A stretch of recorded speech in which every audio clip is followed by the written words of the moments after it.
하나님 말씀 마태복음 25장 34절, 신약 43쪽입니다. 마태복음 25장 34절. 그때에 임금이 그 오른편에 있는 자들에게 이르시되 내 아버지께 복받을 자들이여 나와 창세로부터 너희를 위하여 예비된 나라를 상속받으라. 내가 줄일 때에 너희가 먹을 것을 주었고 목 마를 때에 마시게 하였고 나그네 되었을 때에 영접하였고 헐벗었을 때에 옷을 입혔고 병 들었을 때에 돌보았고 옥에 갇혔을 때에 와서 보았느니라. 이에 의인들이 대답하여 이르되 주여 우리가 어느 때에 주께서 줄이신 것을 보고 음식을 대접하였으며 목 마르신 것을 보고 마시게 하였나이까?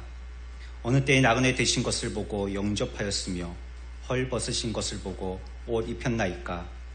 어느 때에 병드신 것이나 옥에 갇히신 것을 보고 가서 배웠나이까 하리니 임금이 대답하여 이르시되 내가 진실로 너에게 이르노니 너희가 여기 내 형제 중에 지극히 작은 자 하나에게 한 것이 곧 내게 한 것이니라 하시고 또 왼편에 있는 자들에게 이르시되 저주 받은 자들아 나를 떠난 마귀와 그 사자들을 위하여 예비된 영원한 불에 들어가라. 내가 줄일 때에 너희가 먹을 것을 주지 아니하였고 목 마를 때에 마시게 하지 아니하였고 나그네 되었을 때에 영접하지 아니하였고 헐 벗었을 때에 옷 입히지 아니하였고 병 들었을 때와 옥에 갇혔을 때에 돌보지 아니하였느니라 하시니 그들도 대답하여 이르되 주여 우리가 어느 때에 주께서 줄이신 것이나 목 마르신 것이나 나그네 되신 것이나 헐 벗으신 것이나 병드신 것이나 옥에 갇히신 것을 보고 공양하지 아니하더이까? 이에 임금이 대답하여 이르시되 내가 진실로 너에게 이르노니 이 지극히 작은 자 하나에게 하지 아니한 것이 곧 내게 하지 아니한 것이니라 하시리니 그들은 영벌에 의인들은 영생에 들어가리라 하시니라. 아멘. 성도라는 것은 구분한다는 뜻입니다. 무엇인가 하나로 섞여 있지 않고 자꾸 구분해내는 것입니다. 오늘날 우리는 참된 신앙과 거짓 신앙을 구분해야 됩니다.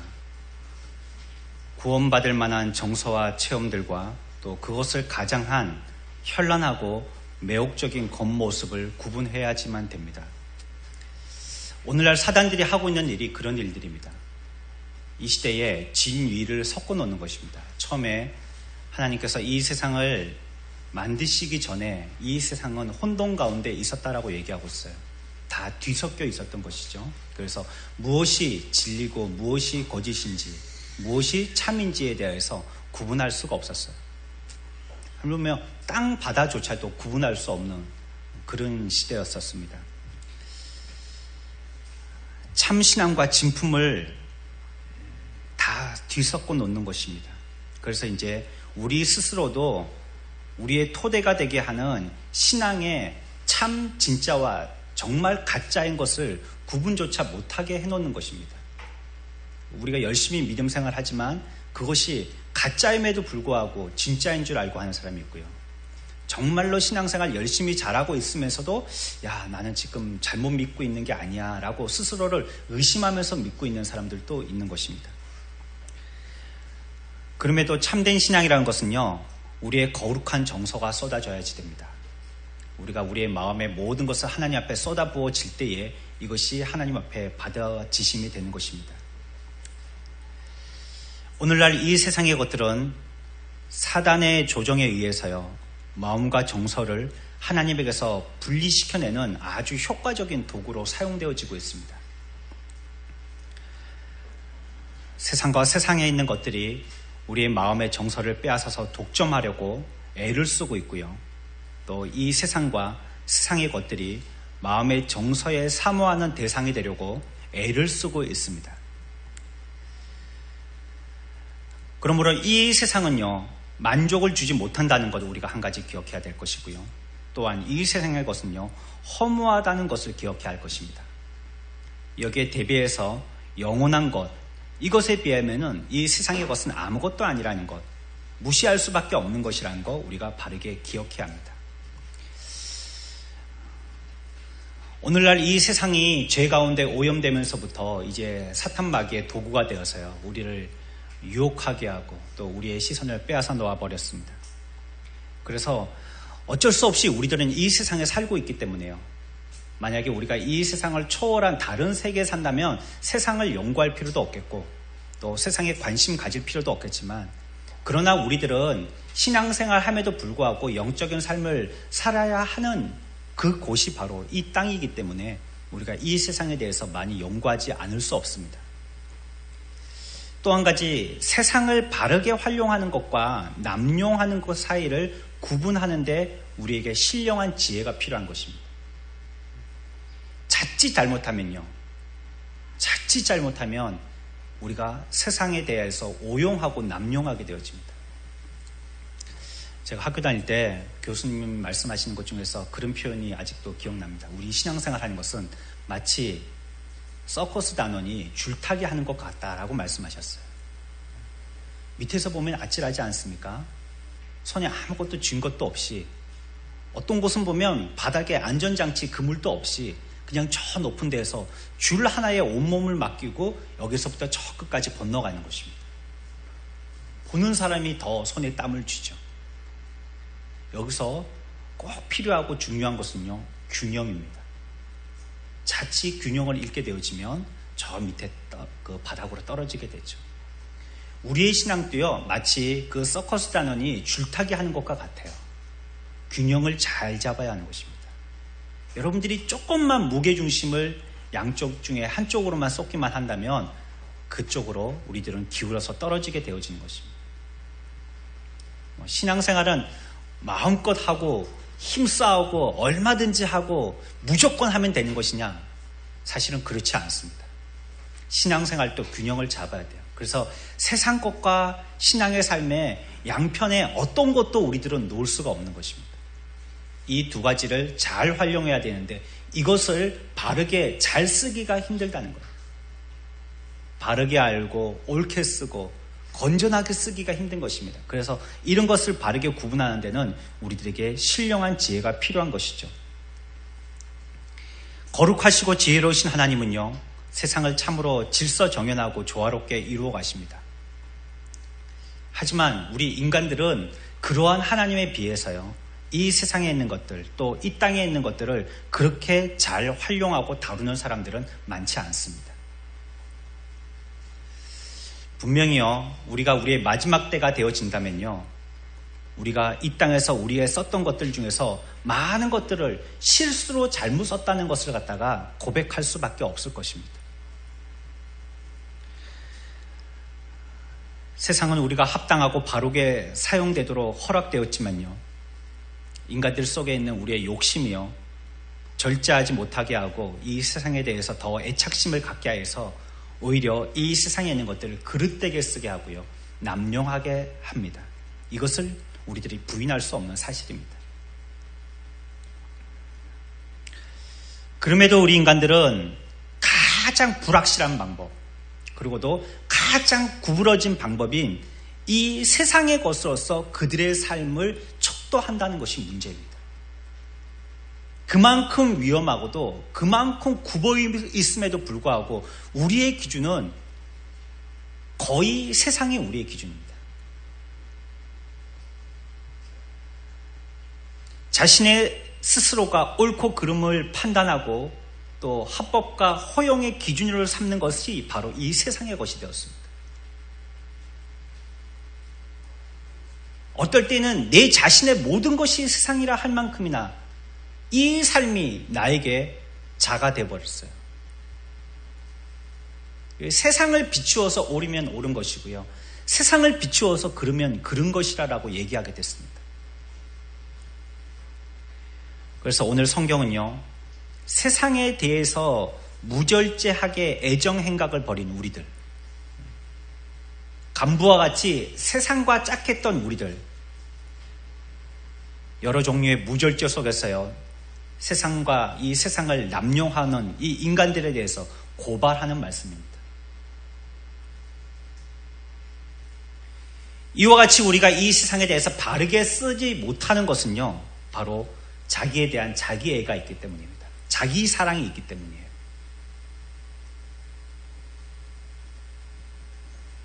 오래된 것이고 또 부패된 것이고 또 거짓된 논리를 이용해서요, 세상의 것에 대해서 만족의 정당성을 만들어버리는 것이 바로 자기애입니다. 자기 사랑인 것이죠. 그래서 극비아는 자기들이 애착하면서요, 누리는 것에 대한 바른 인식이 없이 그저 자기만을 위해서 세상을 사용하는 데만 관심을 기울이게 되어집니다. 그러고 보면 우리가 쓰는 것들 중에서 많은 것들은 이게 참인가 거짓인가를 구분하지 않고 쓰는 경우들이 많습니다. 이게 바른 것인가 그릇된 것인가 구분하지 못하는 이런 삶을 살 때가 많아요. 교회에서 우리가 신앙생활 하는 것도 그래요. 지금까지 교회에서 내려온 정통이기 때문에, 앞에 어른들이 그렇게 믿어왔기 때문에 우리들은 당연히 그렇게 하는 것이 바른 것이라고 생각할 때가 많습니다. 왜 그렇게 해왔는지, 그 이유가 무엇인지 이런 이유들은 생각해보지 않는 것이죠. 며칠 전에 어떤 성도가 저한테 그런 걸 질문하셨어요. 말씀하셨어요. 오늘날의 교회 십자가를 보니까 그 십자가에 네온사인의 빛이 빨간빛도 있고 파란빛도 있더라고 말씀하시더라고요. 저는 뭐라고 그러냐면요, 아유 그러시냐고, 저는 옷의 빛깔 무지개처럼 십자가 빛이 바뀌는 것도 봤다고요. 그러니까 또 어떤 분이 저 십자가 뱅글뱅글 돌면 좋겠다라고 말씀하시는 거예요. 집사님, 그러면 그거 우리 미장원의 머리 돌듯이, 미장원 밖에 보면 이렇게 도는 거 있잖아요. 머리 뱅글뱅글 도는 거. 그것처럼 그렇게 돌리면 될까요? 왜 그렇게 시작됐는지 우리가 원인을 모르는 것이에요. 왜 십자가는 붉은 빛이어야지 되는지. 물론 붉은 빛이 아니고 흰색이라고 얘기하시는 분도 계시겠죠. 하지만 왜 처음에 붉은색을 칠했는지, 또 십자가를 종탑 위에다가 걸어놓는지, 이런 이유들에 대해서 좀 분명하고 확실히 알았으면 싶은 아쉬움이 좀 있었어요. 이건 잘못됐다는 것은 아니지만요, 우리의 삶에 어떤 것들이 너무나도 당연하게 일반화되어 있기 때문에 이것을 문제시하지 않고 그냥 지나갈 때가 많더라는 거예요. 저는 이 뒤에 있는 의자가, 여기는 없지만 우리는 밑에 내려놨지만, 이게 하나님이 앉는 의자인 줄 알았어요. 그래서 제가 어릴 때 연극할 때 이 무대 위에서 하지 않습니까? 이 의자를 옮겨야 되는데 감히 이걸 어떻게 옮겨야 되는지, 선생님이 이거 옮겨서 옆에 놓으라는데 이걸 어떻게 옮겨야 되는지, 그때만 해도 의자가 이런 의자가 아니었습니다. 등받이가 서 있는 사람 키보다 더 높은 의자, 이따만한 의자였죠. 들어보면 무게는 가볍지만 통통 튀는 쏙이 비어있는 그런 의자지만 높이는 이따만 했던 그런 의자인데 꼭 세 개를 갖다 놔서요, 저기 성부가 앉는 자리고 성자가 앉는 자리고 성령이 앉는 자리시구나. 그런데 가만히 보면요, 목사님들이 설교하러 오셔가지고 거기 다 앉으시더란 말이에요. 참 이상했죠. 그러니까 무엇인가를 보고 거기에 대해서 저게 왜 있지, 무엇 때문이지 우리가 생각해보지 않으니까 나중에 가서는 그것 가지고 스스로가 문제가 되는 것입니다. 우리가 세상을 쓸 때도 그렇다는 것이에요. 너무나도 당연하게 쓰고 있고 그것이 이제 없으면 안 될 필수품처럼 활용되고 있는데, 이것이 과연 어떤 것에 속해 있는지에 대해서 많이 생각해보지 않더라니까요. 결국은 어떻게 되냐, 이것에 대해서 오용하게 되고요, 잘못 쓰니까 더 넘치게 써서 이제 남용하게까지 되더라는 것입니다. 그래서 세상을 바로 쓸 줄 아는 사람들이 참 많지 않아요. 그리고는 이제 그 세상을 쓸 때에 나를 위해서 쓰는 거라고 얘기하죠. 어떤 사람은 나의 믿음을 위해서 쓰는 거라고 얘기하는 사람도 있습니다. 하지만 그 중심을 캐 들어가 보면 그것은 어떤 신앙이라기보다도 육신, 자기의 몸을 위해서 쓰는 경우들이 많더라는 것이에요.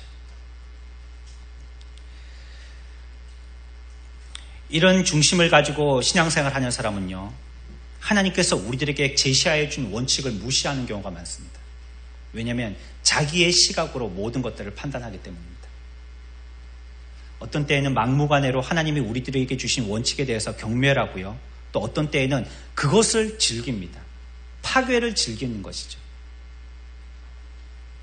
그리고 모든 이들이요, 거의 자신들이 하는 이 모든 것들이 다 합당하다라고 생각한다는 거예요. 우리 알고 있는 얘기잖아요. 남북 전쟁을 하는데요. 가운데 큰 광활한 그 개활지를 가운데 두고 양쪽 풀숲에서요, 이제 대치하고 있는 겁니다. 이제 호각만 불면 서로 그 앞에 창검을 끼고요, 이제 뛰어나갈 태세인 것이죠. 그러면서 서로 기도하지 않습니까? 하나님, 우리가 이 전쟁에서 이기게 해달라고. 남군도 하나님, 우리가 이 전쟁에서 이기게 해달라고 기도하고요. 북군도 하나님, 우리가 이 전쟁에서 이기게 해달라는 거. 하나님, 참 난처하게 하는 기도죠. 누구를 과연 이기게 해줘야 될런지. 우리가 신앙생활 할 때 마치 그와 같이 내가 중심이 되어서 내가 하는 것이 다 정당하고 바르기 때문에 내가 이기게 해달라고, 이 싸움에서 내가 승리하게 해달라고 기도하는 경우가 많더라는 것이에요. 하지만 우리들은 기억해야 되죠. 우리가 세운 원칙을 적용할 때는요, 그 사람은 실수할 수밖에 없다는 것입니다. 내가 세운 원칙, 내가 만들어낸 나의 자로 기준 삼아서 일을 할 때는요, 결국은 실패될 수밖에 없다는 것을 기억하셔야지 돼요. 여러분들이 만약에 여러분들이 합당하다고 생각했던 사랑이든지 관심이든지 사업으로 여겼던 이 모든 것들이요, 결국에 마지막에 가서는 우리를 무절제하게 주도했던 세상에 대한 애착의 열매라는 결론이 내어지게 된다면 여러분들 어떻게 하시겠어요? 내가 평생을 투자해서 이것이 합당하고 온전한 것이고 거룩하고 경건한 것이고 참 성결한 것이라고 생각했던 우리의 모든 것들이 마지막 하늘나라에 가서 그제서야 계산해 봤더니, 아니, 그것이 하늘나라에 속한 것이 아니고 전부 다 이 세상의 열매들이었던 거예요. 그렇다면 어떻게 하겠어요? 평생을 그렇게 그것만을 바라보고 살아왔는데 그것이 한순간에 무너진다면 이거 어떻게 하시겠어요? 만일 우리의 척도가 잘못되어서요, 우리 자신이 옳다고 생각한 그것이 하나님 앞에서 내가 그것을 받지 아니했다라고 그렇게 우리에 대해서 거부를 표현하시면 어떻게 하시겠는가?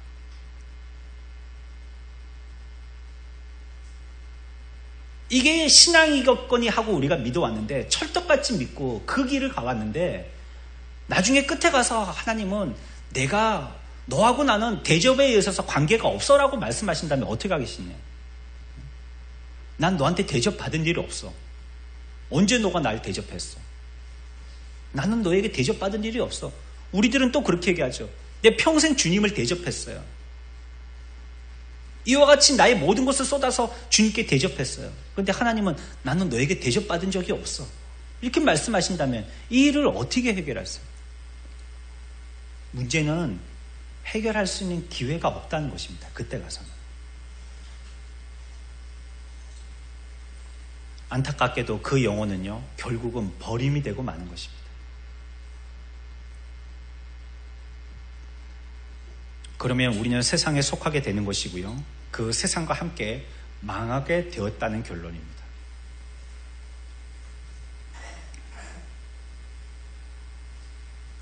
어떤 사람들은 이것이 난해하다라고 신경 쓰지 않으려고 하는 사람이 있어요. 뭐 그냥 믿으면 되는 거지, 뭐 교회 열심히 다니면 되는 거고, 뭐 목사님 말씀 듣고 그냥 아멘하고 웃다고 오면 되는 거지, 뭐 그거 뭐 특별하게 예수 믿는 게 별거 있냐고, 그거 뭐 구구절절하게 찾아다니고 뭐 구분해 내고 뭐 그거 까탈스럽게 그렇게 하나하나 가지고 다 꼬치꼬치 그래 캐내느냐고. 나 그렇게 예수 안 믿으려한다고.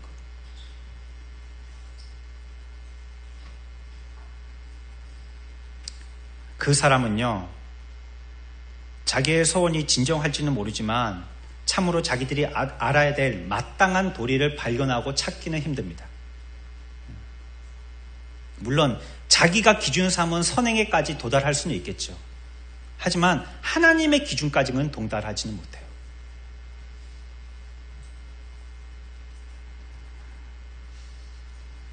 이 세상에 있는 것들에 대해서 과도하게 애착하는 것은요, 분명히 멸망을 불러옵니다. 그리고 그것에 대하여서는요, 절대 회복할 수 없습니다. 그래서 우리가 지혜로운 사람이라면 우리의 척도에 대해서 잘 주의해야 된다는 것입니다. 세상을 판단하기 전에 내 속에 있는 내 자를 곧게 하자는 말씀이에요. 여러분들의 자가 구부러져 있으면 어떤 것도 정확하게 잴 수 없어요. 1cm를 10cm라고 재고요. 10cm를 100cm라고 재가지고는요, 그거는 재나 마나 한 것이겠죠.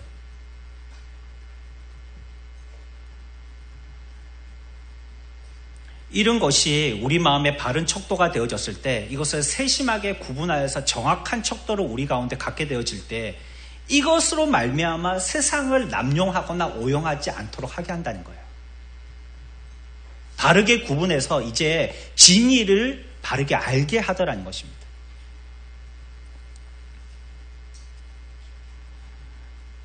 하나님은 가끔씩 우리들에게 환난이나 다른 방법을 통하여서요, 우리 믿는 자들에게 우리의 허물이 무엇인지 보여주십니다. 무엇을 말합니까?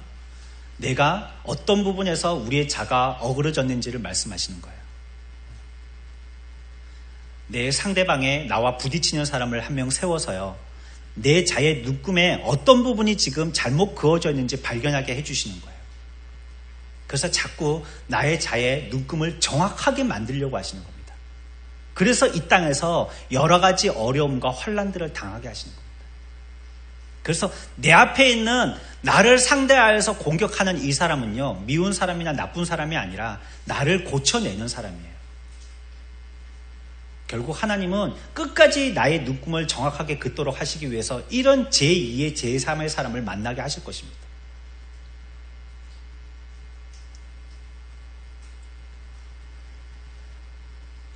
하지만 자기 사랑에 마음이 기울여져서 충동받고 있는 사람은요, 우리의 마음에 세상에 대해서 더 강한 소욕을 가지게 되어지고요, 이 사람의 마음은 결코 평안을 누릴 수 없어요.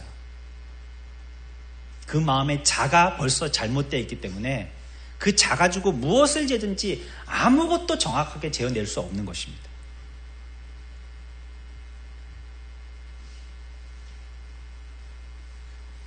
아니면 이런 사람은요, 생각하면서 양심의 가책을 갖다가 받지 않을 수 없을 것입니다. 자기가 늘 잘못하고 있기 때문이죠. 그들의 마음을 위로해 줄 수 있는 것, 그 어떤 것도 가질 수가 없는 것입니다.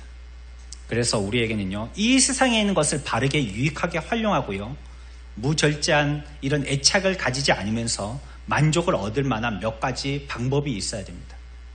내 자를 곧게 하고 바르게 하는 몇 가지 방안을 우리가 마련해 둬야 된다는 것입니다.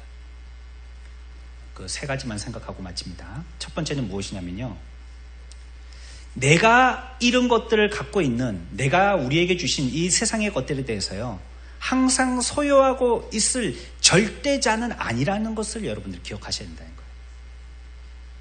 이 세상의 것에 대한 절대자가 내가 아니라는 것을 아셔야 돼요. 우리들은 다만 이 세상의 것에 대해서 사용할 수 있는 권위만을 가지고 있는 청지기일 뿐이라는 거예요. 내게 아니라는 것입니다. 물론 여러분들이 누리고 있는 것이 여러분들의 정당한 소유자예요. 여러분들이 그걸 돈 주고 값 주고 산 것이기 때문에 여러분들이 소유자일 것입니다. 하지만 참 소유자가 계시기 때문에 그분에 비하면요, 우리들은 그저 청지기에 불과하다는 것을 기억하셔야 됩니다. 여러분들이 마트 가셨어요. 카트를 밀고. 예전에 엄마 따라가면은 이렇게 시장 바구니, 그물로 된 거, 그런 거 있죠. 그런 거에 한 개 이렇게 채워가지고 오면 됐는데 요즘은 왜 그렇게 많이 사는지 모르겠어요. 그래도 냉장고를 열어보면 또 먹을 게 없다라고, 그렇죠? 여자분들이 장롱을 열면서 입을 게 없다라고 얘기하시는 것처럼 냉장고를 열어보면 또 먹을 게 없어요. 그래서 그런지 한번 사오면 엄청 사옵니다. 카트에 한가득 사오죠. 여러분들이 고등어를 한 마리 샀다라고 생각해 보세요. 고등어 한 마리가 2,000원, 2,000원쯤 주면 사나요, 요즘에? 한 마리? 네. 제가 좀 따라다녀 봤거든요. 한 마리를 샀습니다. 그러면 여러분들은 생각에 이 2,000원 주고 내가 그 값을 지불했다라고 생각하시죠. 하지만 여러분들은 오해하신 거예요. 여러분들이 낸 2,000원요, 그 고등어에 대한 값이 아니에요.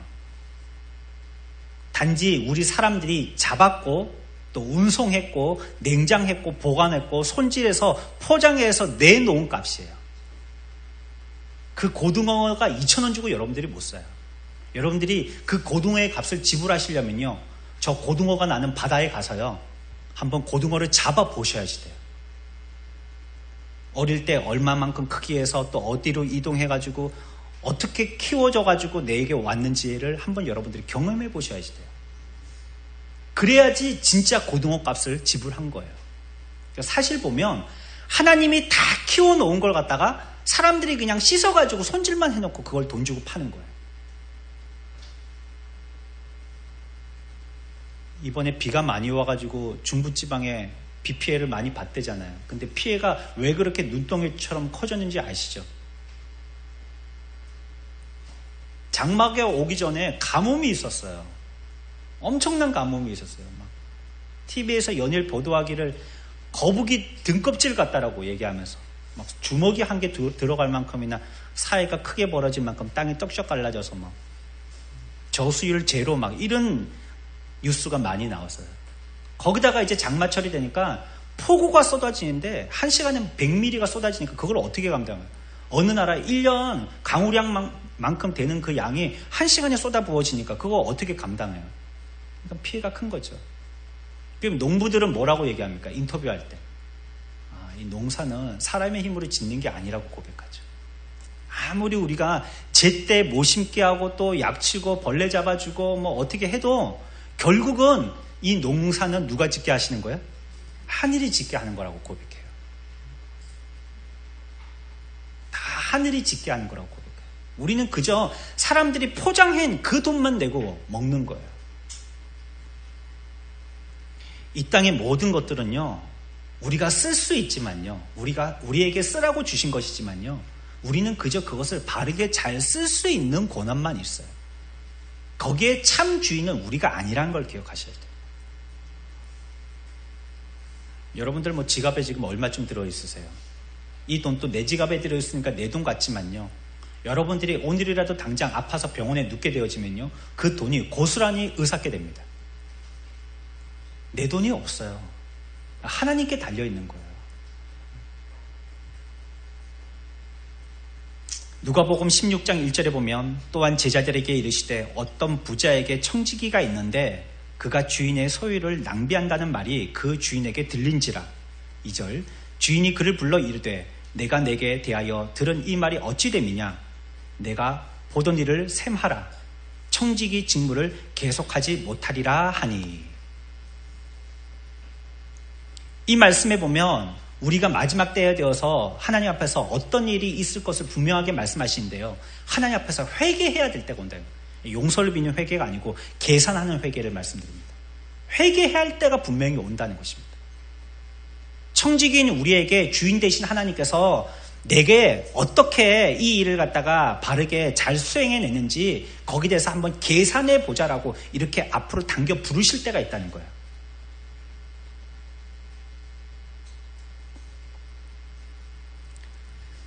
작년 연말부터요, 올 3월까지 예술의 전당에서 전시됐던 한 건축물이 있었습니다. 20세기의 위대한 건축자 르 코르비지에의 카비뇽이라는 것입니다. 어떻게 그 예술의 전당에다가 건축물을 전시하지? 좀 의아하시죠? 이 건축가는 훌륭한 건축물들을 많이 만들었어요. 그가 설계한 건물은요, 긴 복도와 기능별로 분리된 공간, 또 가족 간에 서로 간섭이 없는 독립된 삶을 살 수 있는 동선, 이런 것들을 잘 고려해서 현대식 건물들을 만들었습니다. 생각해보면 그가 최선을 다해서 디자인했지만 결국은 자기의 건축에 대한 바른 철학에 대해서 좀 의문을 가지게 되어진 것 같아요. 근데 그런 건축물들에서 살고 있는 가족들이 심각한 문제들이 생기더라는 거예요. 왜냐하면 너무 독립성을 강조하다 보니까. 집에서도 한 가족이 5명이면요, 하루 종일 만날 일이 없는 거예요. 뭐 스피커 방송 안 하면 어떤 말릴 일이 없는 거죠. 식사도 따로 하죠. 제각기 방이 있죠. 또 남편은 공부할 때는 서재에 들어가죠. 자녀들은 또 어디 게임방에 들어가서 게임하고 또 뭐 TV 보죠. 이후에 이 설계자가요, 자신의 건축에 대해서 깨닫고요, 그가 마지막으로 최후에 살게 되어질 건물을 지었는데요, 그 건물이 앞에서 말씀드린 카비뇽이에요. 이 카비뇽이란 말은 무엇이냐면 죄수가 혼자 갇히게 되어지는 독방, 또 오두막, 아주 코딱지만한 작은 별장, 이걸 부를 때 카비뇽이라고 부르는 거예요. 어째서 예술의 전당에 전시될 수 있었는지 아시겠죠? 근데 이게 건축물의 평수가 오늘날로 얘기하면 13제곱미터 정도 됩니다. 그러니까 약 4평쯤 되겠죠. 4평 조금 더 되겠죠. 거기에 노 부부가 이제 평생을 거처할 집으로 마련한 거예요. 그거를 갖다가 전시해 놓은 것입니다.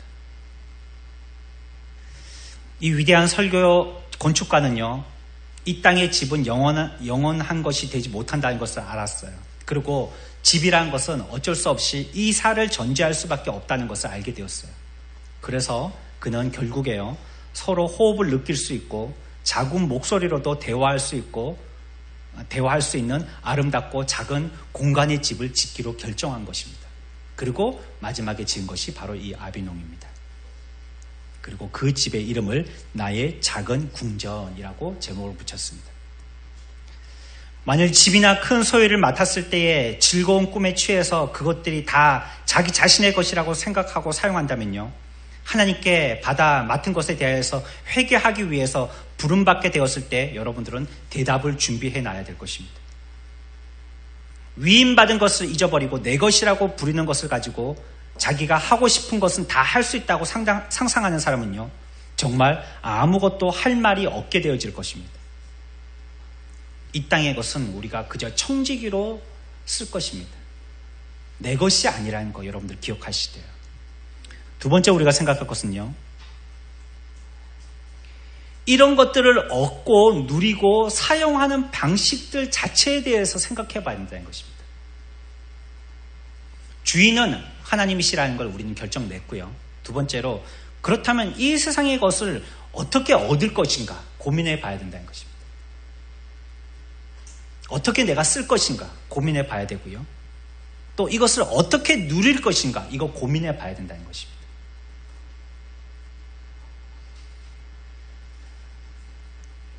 그런 것을 얻고 누리고 사용하는 것이 정말 바른 도리의 한계 내에서 되어진 것인지 아닌지 우리가 우리의 삶 앞에 증거를 제시해야 되는 거예요. 여기에 대해서는 여러분들이 얼마든지 대답할 수 있습니다. 내가 지금 하고 있는 이것이 바른 것인지 그른 것인지 누가 가르쳐주지 않아도 여러분들이 스스로 얼마든지 대답해낼 수 있습니다.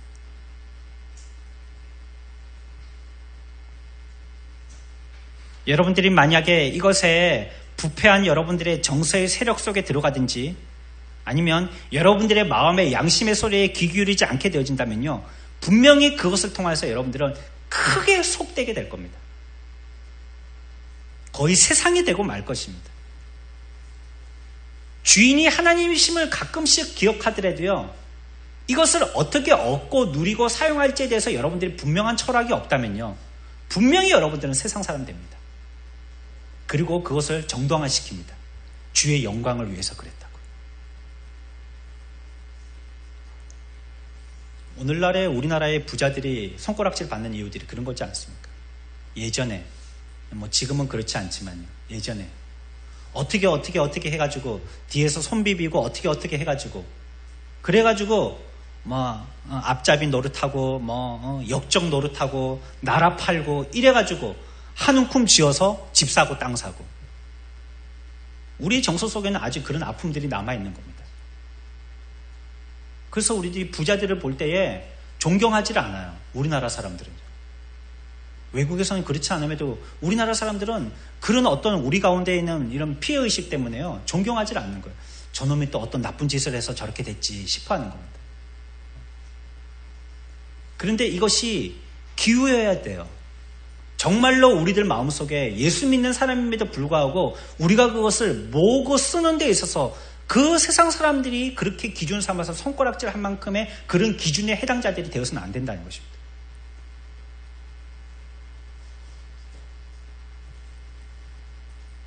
이런 것들에 대해서 하나님 앞에서 바르게 잘 점검해야 되고요. 우리의 마음의 상태와 행동을 유념하여서 보여야 합니다. 그래야지만 우리 속에 있는 부패되어 있는 우리의 정서를 제어할 수 있습니다. 이것에 대해서 여러분들이 손 놓게 되어지면요, 예수 믿는 것 따로, 우리의 생활하는 게 따로입니다. 그래서 신앙과 생활이 따로가 돼요. 신앙생활하고 같이 되는 게 아니라 신앙과 생활이 따로 되는 것입니다.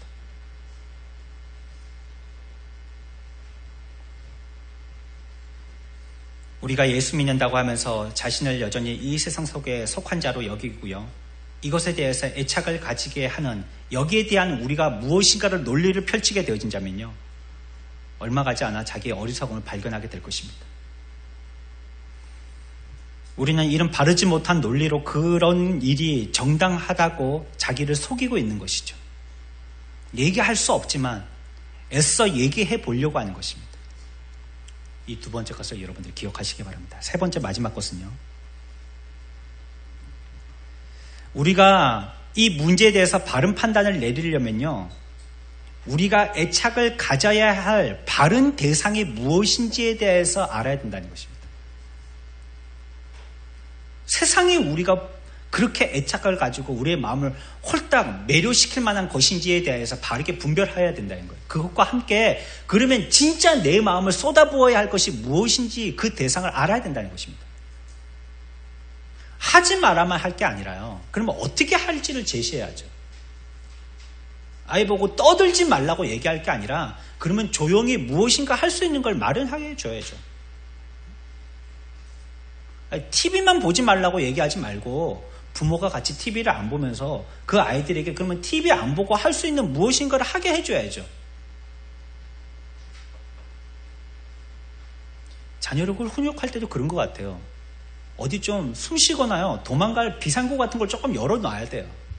그래야지 자기들도 좀 숨 쉬고 들어오죠. 너무 쥐잡듯이 저기 고속에 몰아가지고요, 이제 더 이상 도망갈 곳이 없게 하면요, 에라 모르겠다 하고 그냥 배를 뒤집고 누워버리는 겁니다. 배째라 하고. 해결할 방법이 없는 거예요, 그때부터는. 그렇다면 이렇게 해보렴 하고 무엇인가를 제시해야죠, 그들에게.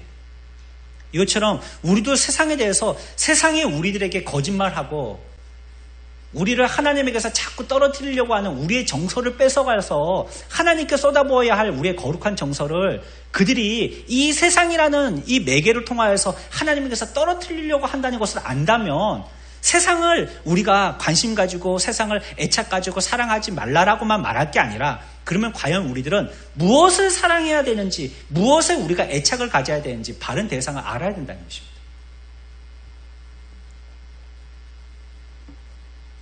그래서 그 다른 대상이 우리 마음의 가장 주도적인 관심거리가 되고 모든 범사의 그 증거를 나타내야 하는 것이죠.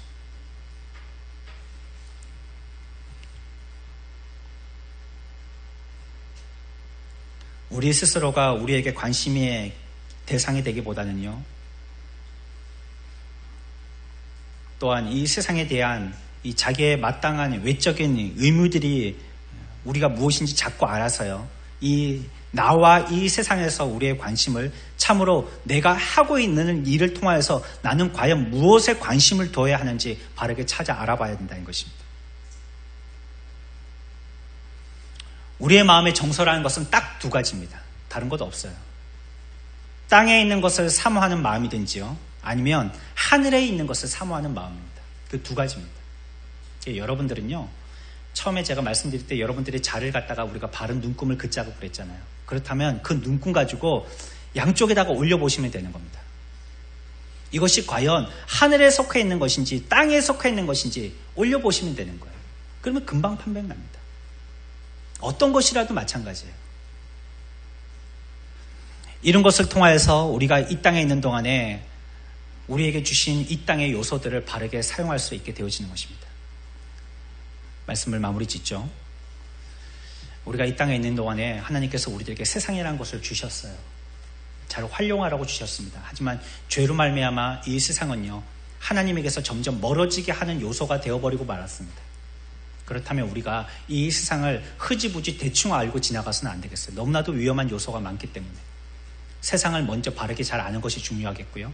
그 다음에 여러분들의 마음의 심정이 바른 잣대를 가져서 내 마음의 중심은 어떠한 것인지, 자기의 스스로에 대한 이 양심의 자가 무엇인지, 또 오늘 성경에서 우리들에게 말씀하고 있는 말씀의 자는 뭐라고 말씀하시는지 분명히 알아야 된다는 것입니다.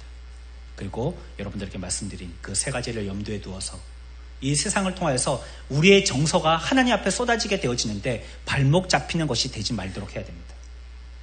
여러분들의 의지로 하나님 앞에 예배드리잖아요. 나와서 오늘 여러분들이 나오고 싶어서 나오는 것이죠. 또 우리가 하나님 앞에 할 때 어떤 열심이 있으시죠. 하지만 마지막 단추, 마지막 스위치는 뭐냐면 여러분들의 정서입니다. 여기에서 하나님 앞에 기울여짐이 잘못되게 되어지면요, 어떤 것도 하나님 앞에 통과되어질 수 없습니다. 세상이 하나님 앞에 기울여지게 되어지는 우리의 정서의 방해거리가 되지 아니하는 저와 여러분들의 복된 삶이 되어지기를 축원합니다.